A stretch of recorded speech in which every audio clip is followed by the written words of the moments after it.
Charm Radio Facebook account at sa atong YouTube live sa Charm. Ayan, live po tayo. O katong isgutan karong buntaga mahigala ang nahitabo kagahapon. Ato sa tagaag masipang palakpakan ang atong mga kaigsuunan dito sa province of Capiz. Layuan na ito gitimbaya. Oy, di man tabadungog nila dito. Sige lang, kita ragod ato gud sila palakpakan, ato sila pasalamatan nga naman. Ha, minom ha? Mapasalamaton si Davao del Sur Governor Douglas Cagas ngadto sa mga katawhan sa probinsya sa Capiz. Uman mismo si Capiz Governor Esteban Nonoy Contreras. Ang personal nga nakighimamat ngadto kang Gov Dodo bit ang 1,350 ka mga GI roofing kanang SIN og 135 ka kilos nga umbrella nails nga lansang paraan ng mga SIN ha. 1,350 ka mga GI roofing og 135 kilos na umbrella nails aron pagagamiton sa mga katawhan dito sa Sitio Bandera sa Barangay Balabag, Digo City. Base usab kini sa gitudlo ni Governor Dodo Cagas nga asa nga area ang paghahatdan o paghatagan ni ining dala ni Gov Contreras sa province of Capiz. Kay dito usa sa pinaka naapektahan sa sunod-sunod na pagtayog natong milabayng bulan. Malipayo ng mga katawhan sa Barangay Balabag, human ang duha ka mga gobernador, miadto sila lugar aron lantaw ng sitwasyon o himamato ng mga lumulupyo sa disgutang barangay. Naabot si Contreras dito sa Kapitolyo, mga higala. Ang sa oras to, mga alas 3 sa hapon, no? More or less. Uban ang iyahang mga PIO niya dito sa Capiz, ang iyahang PDRRMO, dala niya dito. Yan, naglisod mi dito mga igala kay di makabalong Bisaya ni Ilonggo how, ha? Ilonggo how. Ilonggo man gud ni si Kuan. Si Governor Contreras. Oh, di gyud siya kabalo kayo mo Bisaya. Gamay ra gyud kayo. May nalang gani kay kamao siya mo English. Pag lagi pag in English niya, dito ko naganahan. Ay, salamat. Mag-inilunggo wala yun. Sunggo yun tani. Di makaya mag-inilunggo eh. Oh, na ako'y mga friends, no? Dati sa ato ang programa sa una panggabi nga takla show. Natay mga taklaers nga Ilongga. Oh.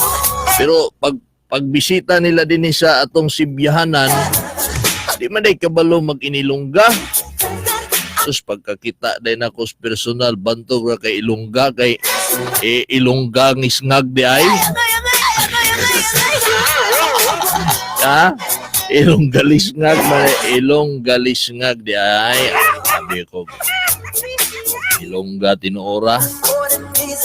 Pag dating ni Governor Contreras dyan sa office ni Governor Dodo Cagas, na-meet niya ang gobernador, oros man dahil ni C ang ilahang first letter sa apelido, Cagas Contreras, and ay bagong sign si Gov Contreras, C, murag hapong Cagas, pero ibutang din sa dughan ang C, nindot kayo. Okay kayo. Man mo na, ha?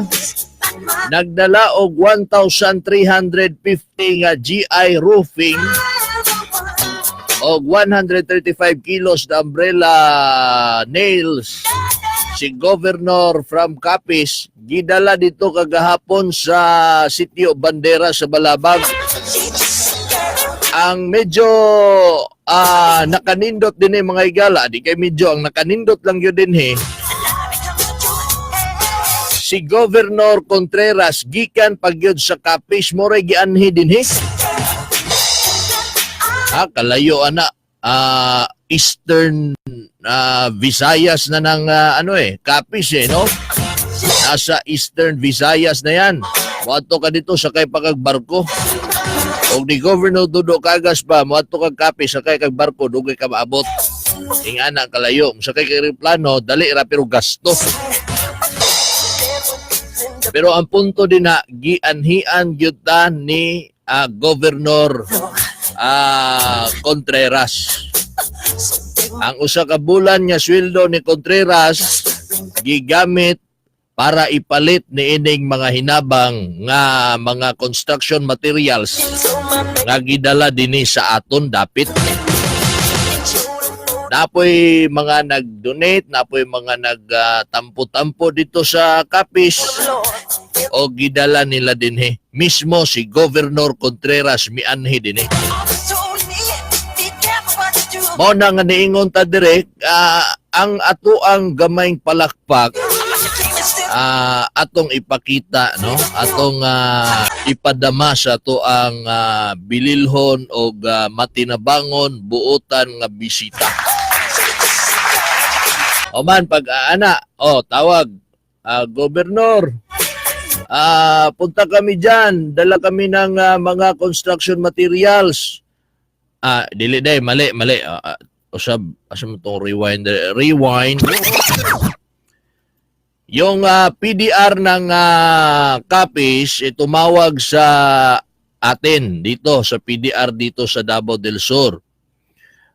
Si Sir Christopher Tan ang ating officer dyan. Tinawagan siya ng PDR ng Capiz. Tinanong si Sir Tan na pupunta kami dyan. Dadala kami ng konting tulong para sa mga biktima ng lindol. Ano ba ang kailangan? Ano bang magandang dalhin namin dyan sa Davao del Sur? Sabi ni Tuping, Christopher Tan, construction materials na lang ma'am. Kasi babae yung PDRRMO nila babae. Construction materials na lang ma'am kasi pag mga relief goods, marami pa kaming pondo dito. Tapos, medyo iniiwasan na namin na magbigay ng mga canned goods o mga dilata sa mga bakwit kasi hindi na nila kakainin. Yung binibigay namin dito as per advice ni Governor Cagas dito sa Davao del Sur, instead na mga dilata, ang ibibigay sa mga bakwit ay mga gulay. May mga konting karne ng manok. Gulay. Sabi nung PDR ng Capiz, ganun ba? So, construction materials na lang. Kasi, dito kasi, yung Tagalog na ko, kay Tagalog maguto sila. Amay! Para murag real ba? Agwantahin nyo lang Tagalog ko Tapos, sabi ni Tuping, kasi dito sa amin, yung mga nagbakwit, dahan-dahan na silang bumabalik sa kanilang mga tahanan. At nire-repair nila ito hanggang sa pwede na nilang tirhan uli. So, malaking tulong yung mga kung ang ibibigay nyo at ang dadali nyo dito sa Davao del Sur ay mga construction materials. Pagpunta dito ni Governor Contreras ng Capiz, nag-meet na sila ni Governor Cagas. Sinabi ni Contreras, saan natin dadalhin Gob sa barangay, sa munisipyo ba natin i-distribute itong mga GI roofing? tsaka mga umbrella nails. Sabi ni Governor Cagas, doon tayo sa sa may Bandera Balabag sa Digos. Dito lang sa Digos. Kasi yung mga tao doon, mga bakwit doon, naghinay-hinay na silang nagpatayo ng kanilang mga bagong bahay. So kailangan talaga nila yan. Kaya nung hapong iyon, pumunta ka agad doon sa Sitio Bandera, maayong buntag sa inyo hada sa Sitio. Lambo na Tagalog lambod na tong dila na. Maayong buntag sa Sitio Bandera, Bisayaon lang tamo diha, Bisaya bitaw mo. Sa Balabag, kita mo sa mo diha gapon? Mga taga Balabag, si Gobernador Dodo Cagas, gidala din ang naa si Gobernador Contreras sa Capiz, nagdala og hinabang.